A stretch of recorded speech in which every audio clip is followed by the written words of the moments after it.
सबैजनालाई नमस्कार छ। यतिखेर हेरिराख्नु भएको छ मेरो फेसबुक आइडी बाबुराजनाथ तथा युट्युबबाट पनि बाबुराजनाथ, टिकटकबाट पनि बाबुराजनाथबाट चाहिँ मेरो भिडियोहरू यतिखेर देश तथा विदेशमा प्रत्यक्ष रूपमा हेरिराख्नु भएको छ। सबैलाई जो जहाँ आउनुहुन्छ त्यो अवस्थामा सुखिरहनु होला।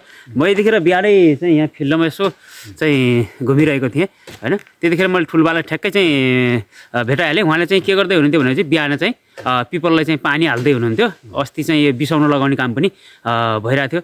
ठुलबा के छ खबर, आराम हुनुहुन्छ? आरामै हुनुहुन्छ? ए ठिक छ ठिक छ। यो चाहिँ पछाडि जुन ब्याकग्राउन्डमा हामीले चाहिँ देखिरहेको छौँ यो पिपल चाहिँ तपाईँले लगाउनु भएको भन्ने कुरो चाहिँ के छ? लगाउनु भएको? मैले लगाएको हजुर दुईटा बर, हजुर पिपल, हजुर एउटा स्कुलमा, हजुर हजुर दुईटा हिचेर बिहा गरेमा लगाएको। हजुर पर सानो बिरुवा छ, हजुर हजुर स्कुलको ठुला छ। हजुर हजुर यो भन्नुपर्ने यो छ। हजुर अहिले आगे सालमा आउनु पऱ्यो। विवाह सेवा गरिदिने मन छ हजुर बच्चाबच्ची। ए त्यसपछि हजुरले चाहिँ बर र पिपलको विवाह गरिदिने चाहिँ योजना बनाउनु भएको छ? योजना बनाएको छु। यो यति ठुलो भइसकेपछि पछाडि चाहिँ हामी सानो छँदाखेरि पनि सानो बेर्नु थियो होइन। यो चाहिँ धेरै ठुलो भइसकेपछि हेर्न सक्नुहुन्छ यति ठुलो छ। यो धेरै ठुलो छ कि पिपलहरू होइन। यो चाहिँ हामीले चाहिँ बल खेल्दाखेरि यता चाहिँ प्राङ्गण होइन, यता चाहिँ बाँफीकोट दुईको चाहिँ धारा नजिकको प्राङ्गणमा चाहिँ यो चाहिँ रहेको छ होइन। हामी साना छँदाखेरि पनि हेर्नु खेल्दाखेरि पनि यो चाहिँ सानो बिरुवा थियो। चाहिँ यो कति वर्ष जति भयो होला यो पिपल लगाएको तपाईँले?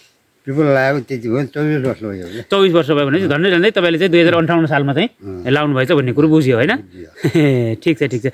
अनि चाहिँ यति बिहान चाहिँ तपाईँ यो हातमा चाहिँ यो बाल्टी लिएर होइन, हातमा चाहिँ बाल्टी लिएर होइन, त्यसपछि के यहाँ पिपलको वरपर चाहिँ हेर्दै हुनुहुन्थ्यो। के चाहिँ पानी राख्न आउनु भएको? यहाँ पानी राख्न आएको। हजुर सिमेन्ट हालेको छौँ। हजुर सिमेन्ट पोलमा पनि पानी हालिने। हजुर हजुर पिपलको त्यो सिमेन्ट लगाउनु पनि पानी हाल्न आएको छु बिहानै। हजुर यति बिहानै। अब अन्त चाहिँ अब बच्चा बच्ची अरू ठुला मान्छेहरू पनि चाहिँ अहिलेसम्म कोही उठ्दै होला, कोही उठ्या पनि छैनन् होला होइन। तर तपाईँ चाहिँ धेरै बिहान उठ्नुहुन्न है? बिहानै उठ्छु। हजुर आउनु हुन्छ।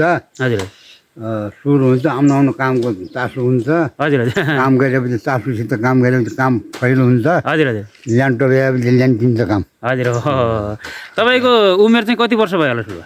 मेरो अहिले 83 अरे उति 80 81 82 83 वर्षको। 83 वर्ष हुनुभयो नि? ए झन्डै झन्डै 83 वर्ष हुनुभयो। 83 वर्ष उमेर पनि अझै पनि जोस जाँगर छ। जोस जाँगर छ। हजुर पनि पावर छ। हजुर हजुर आँखा कमजोर भयो, कान कमजोर भयो, दाँत कमजोर भयो, आजले बिहान घाउटिसक्यो। हजुर अब के गर्ने हो यतिकैमा। हजुर अब मैले त्यहाँमा आइसक्यो, बस्ने त्यहाँमा आइसक्यो। हजुर हजुर तपाईँले यतिखेर देश तथा विदेशमा सबैले हेरिराख्नु भएको छ। के भन्नुहुन्छ उहाँहरूलाई? उहाँलाई सबै ठाउँमा हेरिरहनु भएको छ यतिखेर सबै साथीहरूले के भन्नुहुन्छ? सबै हेरिरहेको छु मैले। हजुर हजुर म अघि युद्धमा आउनु घुम्छ टोलीमा हजुर लेकभरि चालिरहेको छु, गाडभरि चालिरहेको छु, मुल नाचिरहेको छु, पानीका फोन धिमेला पानी निकालिरहेको छु। गर्ने कामभरि मैले सब गरिराखेको छु। भनेपछि अहिले चाहिँ तपाईँ 83 वर्ष हुनुभयो नि? 83 वर्षमा चाहिँ तपाईँ चाहिँ भनेपछि हाम्रो यो माइथल नामको टोलको चाहिँ ज्येष्ठ नागरिक हुनुहुन्छ? नागरिक पनि। हजुर आठसम्म बिहानै काम गरिदिन्छु। हजुर बरु पिपललाई सेवा गरिदिनु। भुइँसो पाल्यो भुइँसो सेवा, गाई पाल्यो गाईलाई सेवा, छोरा पाल्यो छोरा सेवा गर्नुपर्छ। हजुर छोरी पाल्यो छोरी सेवा, नाति पायो नातिलाई सेवा गर्नुपर्छ। हजुर बा सिन्धु घाँस। त्यसपछि हजुरले चाहिँ ठाउँ ठाउँमा बरहरू पिपलहरू लगाएर चाहिँ सामाजिक क्षेत्रमा चाहिँ पहिल्यैदेखि एकदम चाहिँ योगदान पुर्याउँदै आउनुभएको छ होइन? पहिल्यैदेखि धारामा हुनु पऱ्यो। हजुर ऊ लगाएको छु। धारामा के लगाउनु? 4वटा के लगाउनु? धारामा चाहिँ 4वटा के लगाउनु? लगाएको छु। ए लरे पैसा लगाउनु भएको छ। यसरी पिपलहरू लगाएर चाहिँ धेरै चाहिँ समाजमा चाहिँ राम्रो राम्रो काम गर्दै आउनु भएको छ। तारसिबाङबाट ल्याएको लैरा बेच्नु तारसिबाङ। तारसिबाङबाट ए तारसिबाङ भन्ने पारिबाट। ठिक छ ठिक छ। काम गर्दैछु। हजुर काम गर्दै हुनु। त्यसपछि यो बर र पिपलको विवाह गर्ने कुरो भन्नुभयो, यो चाहिँ कहिलेसम्म सम्भावना छ? यो आइसेलसम्म तपाईँ चाहिँ योजना बनाइराख्नु भएको थियो। यो पिपल चाहिँ यही हो होइन विवाह गर्ने? बर चाहिँ कहाँनिर लगाउनु भएको छ अरे? ऊ त्यहाँ छ त पर। ए त्यहाँ परनेर छ होइन? ऊ त्यो पर त्यहाँ बाँसले बारिरहनु भएको छ नि? ऊ परको जो पछाडि ब्याकग्राउन्ड देखिरहनु भएको होइन? त्यहाँनिर छ बर। ए बर र पिपलको सँगै विवाह गर्ने? ए उसको विवाह गर्ने ऊ हजुर छोराको नाम भयो, यो छोरीको नाम गरिदिए विवाह हुनु नि त। ए सबैको नाममा लगाउनु भएको छ नि बर र पिपलहरू?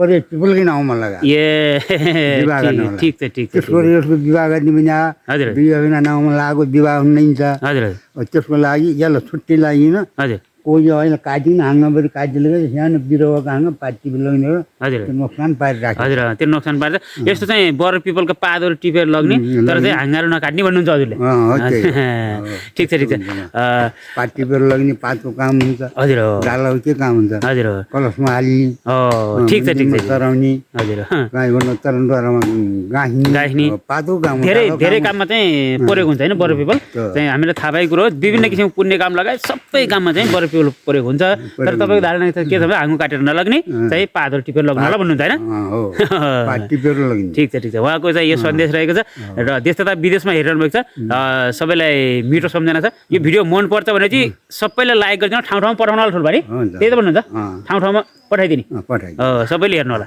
ल हेर्नु ल बाई बाई ल बाई